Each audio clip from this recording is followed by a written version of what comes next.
170 to 150 win. LeBron is now a perfect 4-0 since the team captain format started. So, Shannon, what is your biggest takeaway from the game you saw? Skip, before I get to my takeaway, let me first say I didn't necessarily agree with the NBA having an all-star game in the middle of a pandemic, especially Atlanta, because Atlanta's been open since last April, and I know they were going to be off the chain. But since they did, the money that they raised and the awareness that they brought to HBCUs, the Thurgood Marshall Fund, LeBron James, his team played for that, $1.25 million. The United Negro College Fund, $500,000 for KDs. So thank you, Commissioner. Thank you, Chris Paul, because Chris Paul has been, even though he didn't attend an HBCU, Skip, he's been at the forefront of this and bringing attention and raising money for HBCU. So I want to thank the NBA for doing that. But LeBron was very anti even playing the game at all. He said it was a slap in their face. Yes, and I think, Skip, but give him credit. He showed up. He was the perfect ambassador, and he understood as the face of the NBA, although he might not have liked going and playing, he wanted the rest. He understands as the face of the NBA, Skip, there's a lot of times you have to do things that you don't necessarily agree with or you don't want to do for the betterment of the league. And I think LeBron was the good soldier, so to speak, Skip, in doing that. And they did say that they raised $3 million total for historically black colleges and universities. And I think there are 100, the NBA says there are 101 of those in our country. Great, Skip. So that was great. They were well represented. Now back to the game, Skip. Now, I told you what was going to happen. When I told you LeBron put this team together, I told you, I said, we got some great shooting. Oh, they ain't got no shooting. You went down and you listed. Has Dame really shot the ball that well? What about Steph Curry? Has he really shot the ball well? And Luka, has Luka really shot the ball well? Have they? Have they? Have they? Yes. Not. Is Steph Curry not the greatest shooter we've ever seen? Has he been lately? Yes. First half of the year?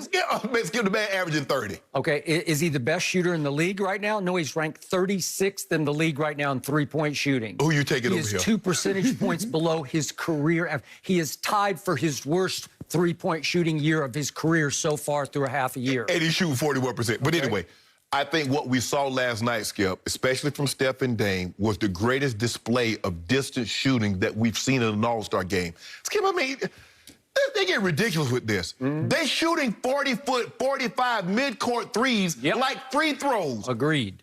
I mean, I'm like, come on. I understand, Skip, you know, because it's always been like this, Skip. You know, guys take wild shots and all kind of things. But, Skip, the way they can shoot the distance three is like they walk to the line and they're shooting free throws. You look at Dame. Dame ended the game with 2 threes, Skip. He shot one from about 33, like it was nothing. And then he pulls up basically one step past half court and ends the ball game. Steph Curry was just ridiculous. So what we saw was the greatest display of distance shooting that we've seen in an all-star game. And Skip, everybody, I mean, Jaylen Brown was just turning around and got a 4-point play. I mean, Bradley Beal seemingly couldn't miss from 3. I mean, I think they shot 133 threes. Skip, there were 6 total mid-range shots. So basically, what is the all-star game now, Skip? Dunk, layup, threes. And nobody shoot no mid. Well, by the way, the losing team shot 11 more threes than your team did. The winning team. And they shot 2 mid-range shots, and at least LeBron's team shot 4 mid-range shots. But, Skip, it was unbelievable. I can't remember any of them. I can't either, because it seemed like every time somebody got the ball, they was putting up a 3. But it just goes to show you where the game has gone and where it's heading, that no one even wants to attempt a mid-range shot. But the All-Star game has always been about the fans, although there were no fans there, Skip. What we saw last night from Dame and Steph was unbelievable. I mean, I don't think we're getting any argument that the greatest shooter in the history of the game, and he completely changed the game, revolutionized how we see the game, Skip, is Steph Curry. But it's going to be hard for someone to say, I'm going to take somebody over Dame Lillard. I know Reggie Miller was great. I know Ray Allen can shoot the ball. Larry Bird can shoot the ball. Klay Thompson. But, Skip, the way this kid can shoot the ball off the dribble. Which kid? Dame Lillard. Dame Lillard. Yeah, we set Steph aside. Steph is already here. But, Skip, I'm not so sure I'm taking anybody in front of Dame as far as shooting the ball. The way he can get to, and plus, Skip, because he has handles and can get to the rim on you, so you have to play back. But now, he and Steph, you got to pick these guys up at half court because they'll take one step across half court and let the ball go. And there's a better than 35% chance it's going to go in. So we've never seen anybody that you had to pick up at half court because you're afraid of him shooting the shot. But LeBron put a great team together, Skip, because he had the right amount of space. Because Giannis, if you leave the lane open, what is Giannis going to do? Do what he does in the regular season game. Euro step you and dunk the ball. Of those 16 shots that he made, Skip, well, how many of them was dunks? He made 2, 3. 9. And he had 3 alley-oops that he laid the ball in, and then 3 threes. 2 of them he banked in. He didn't call bank. I understand the bank was open on a Sunday, but he didn't call bank. Accidental makes. He did, Skip. Yep. But the game played out like I thought it would, Skip. I didn't think the game would be really close. I think they put on a great display of shooting, and yeah, LeBron is doing this thing, so guess what? I think we're going to retire. Can we retire? LeBron is doing his thing? Yeah, he put the team together. Oh, Did he put the team together? You give Belichick credit, right, for putting the team together. Well, did he correctly not pick Joel Embiid because he knew for a fact Joel Embiid was going to be disqualified from playing in this game? No, but Skip, look, the big man, so to speak, has really been neutralized. Because, Skip, they're not getting a timeout. What?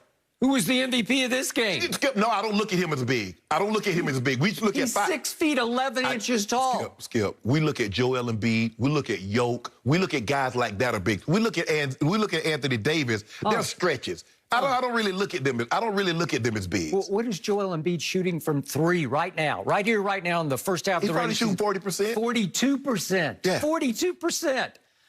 He couldn't play last night. Do you realize how different that game would have been if Kevin Durant and Joel Embiid had played? And I told you, I predicted Joel Embiid would have been the MVP of this game, and I believe he would have, because he would have been alley-oop dunking and just sashaying through the lane. And plus, they would have had somebody who had some pride in rim protecting against Giannis. They had nobody because they started young Zion, and he was overwhelmed for a while. The lights were too bright. His eyes got real big, and on defense, he thought, he heard in the locker room, I guess, we don't play defense in the All-Star. You don't? You don't even try to defend Giannis in the paint? Maybe Zion can't defend Giannis, but Giannis had the most wide-open lane to the basket in an All-Star game I have ever seen. No MVP of any All-Star game in history has scored more easily or more luckily than Giannis did last night. Okay? So if you have Joel Embiid, it tilts the balance of power back toward KD. Is he going to guard Steph and Clay out there past the half-court line? All right, but do you realize that James Harden hit 7 of 13 threes? Do you realize that Bradley Beal hit 6 of 12 threes? Kyrie? That would have been enough. Kyrie was 2 of 6, so that wasn't good enough. But he got off to a great start, He did. Okay, so let me get back to your premise. I agree with you. That was the greatest display of distance shooting we have ever seen.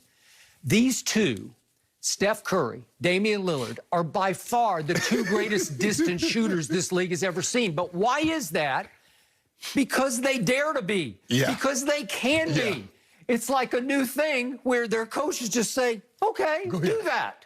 You want to shoot a logo 3? I'm good. And David's talking about adding that to his actual game. He said, yeah, I'm thinking about shooting in an actual game. Okay, all right. So I got it. But I don't know if back in history, let's even go back just to Reggie Miller. What if Reggie Miller had said, I'm going to start shooting logo threes? They're going to pull your butt out the game. Well, they would have pulled your butt out of the game because it would have been disrespectful to the game, because people would be saying, that's a clown shot. Right. You can't make that consistently. And they shooting, Skip. I get it. Okay, late in the shot, like Bradley Beal hit one at the end of the third quarter. That's when they normally take those shots. Okay. But Dame is shooting that ball with 16 seconds on the shot clock. Steph Curry shooting that ball with 12, 13 seconds on the shot clock. Okay. Not that early in the shot clock, you taking a shot from 40. Okay. So what if Ray Allen had decided early in his career, I'm going to shoot logo threes? Could he have made them? I'm sure he could have. Would he have as much range as these two? Sure he would have. Yeah. But nobody ever dared to shoot those shots until now. Right. And they have shown that in stretches they can hit enough that it makes it a credible shot. Yes. Now, again, I'll talk about this. I'll save my ammo for this for later. But Steph and Dame in the postseason haven't been able to make as many of these kind of shots. So they really work in all-star games. They really would have worked for the Globetrotters. You know, these are Globetrotter kind of shots. They work in the regular season, Skip, because you play a team, and then guess what? You're on to the next. You're on to the next. But in a playoff series, you focused in on that. Right. And when teams game plan against you to either double you or honor you at the logo, where they're going to stay in tight and hope their rim protectors will take